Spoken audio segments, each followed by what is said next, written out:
Good morning everyone. बच्चों, वितान का तीसरा पाठ आलो अंधारी, इसके हम 3 क्वेश्चन डिस्कस कर चुके हैं, तो कंटिन्यू करते हैं आगे के क्वेश्चन। क्वेश्चन नंबर 4, आलो अंधारी रचना बेबी की व्यक्तिगत समस्याओं के साथ साथ कई सामाजिक मुद्दों को समेटे हैं। किन्हीं 2 मुख्य समस्याओं पर अपने विचार प्रकट कीजिए। आंसर, आलो अंधारी एक ऐसी रचना है जो बेबी हवलदार की आत्मकथा होने के साथ साथ हमें एक अनदेखी दुनिया के दर्शन करवाती है। यह एक ऐसी दुनिया है जो हमारे आस पड़ोस में है, फिर भी हम इसमें झांकना अपनी शान के खिलाफ समझते हैं। आलो अंधारी के माध्यम से हमें जानकारी मिलती है कि ये लोग कैसी कैसी कठिनाइयों में अपना जीवन बिताते हैं। सबसे पहले इन्हें आवास की समस्या। इन लोगों की बस्तियां अवैध होती हैं। जब सरकार चाहती है बुलडोजर फिरवा देती है। घर इतने छोटे होते हैं कि उनके अंदर बाथरूम एवं शौचालय आदि की सुविधा नहीं होती, जो कि एक विकट समस्या है। नेक्स्ट, स्वच्छता का अभाव। निर्धनता से उबरने के प्रयास की तो ये लोग सोच ही नहीं पाते। जीवन की मूलभूत आवश्यकताओं रोटी, कपड़ा और आवास जुटाने में ये लोग इस कदर जुटे होते हैं कि गंदी से गंदी जगह में भी रह लेते हैं।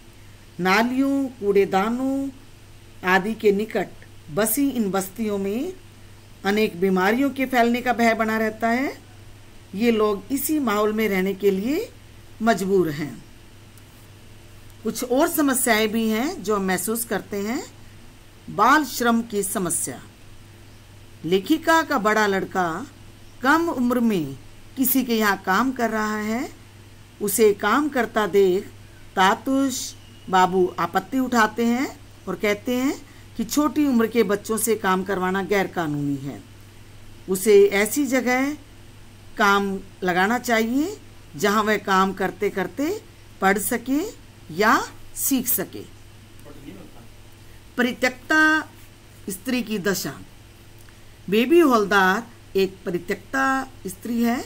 वह अपने पति की ज्यादतियों से तंग आकर बच्चों को लेकर किराए के मकान में रहने लगती है तथा घरेलू नौकरानी का काम करके अपने बच्चों का पालन पोषण करती है। कुछ लोग उसके अकेलेपन का अनुचित लाभ उठाना चाहते हैं, कुछ लोग उस पर ताने कसते हैं, लेकिन बेबी हवलदार सब मुसीबतों का सामना करते हुए सम्मानजनक जीवन व्यतीत करती है। घरेलू नौकरों के बच्चों की शिक्षा की समस्या। घरेलू काम करने वाले उनके बच्चे अक्सर गंदी बस्तियों में भटकते रहते हैं, बुरी आदतों के शिकार हो जाते हैं। इनके लिए सरकारी स्कूलों तथा आंगनबाड़ी की व्यवस्था की जानी चाहिए। इनकी शिक्षा का उचित प्रबंध होना चाहिए, जो आज की विकट समस्या है। नेक्स्ट क्वेश्चन, तुम दूसरी आशापूर्णा देवी बन सकती हो। जेठू का यह कथन रचना संसार के किस सत्य को उद्घाटित करता है?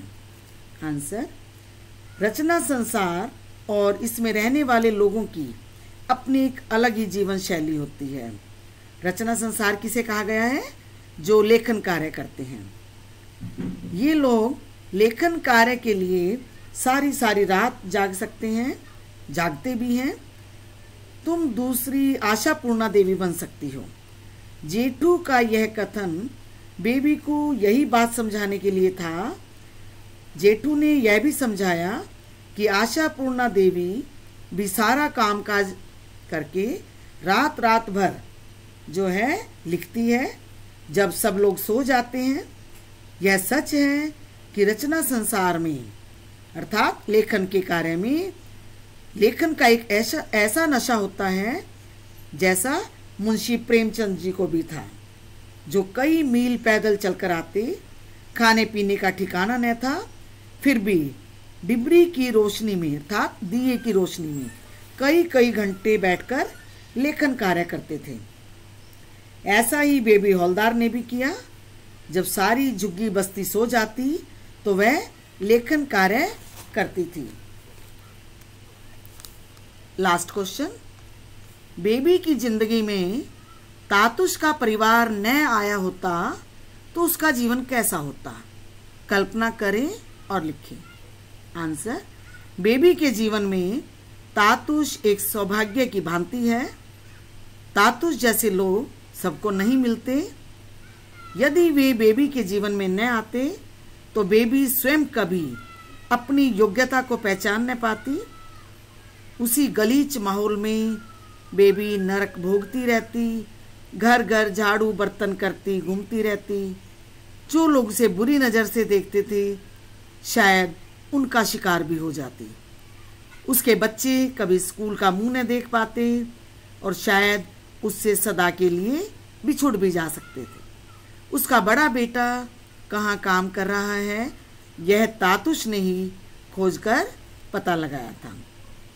यह भी घृणास्पद अज्ञात कुचक्र के जीवन में कहीं खोकर रह जाती। हमें उसकी आत्मकथा पढ़ने का अवसर शायद नहीं मिल पाता। बेबी के लेखिका बनने वह उसके जीवन की खुशहाली का श्रेय किसे जाता है? तातुश व उसके परिवार को। बच्चों, आज का होमवर्क है कि आप क्वेश्चन आंसर अपनी नोटबुक में लिखेंगे और याद भी करेंगे। Thank you.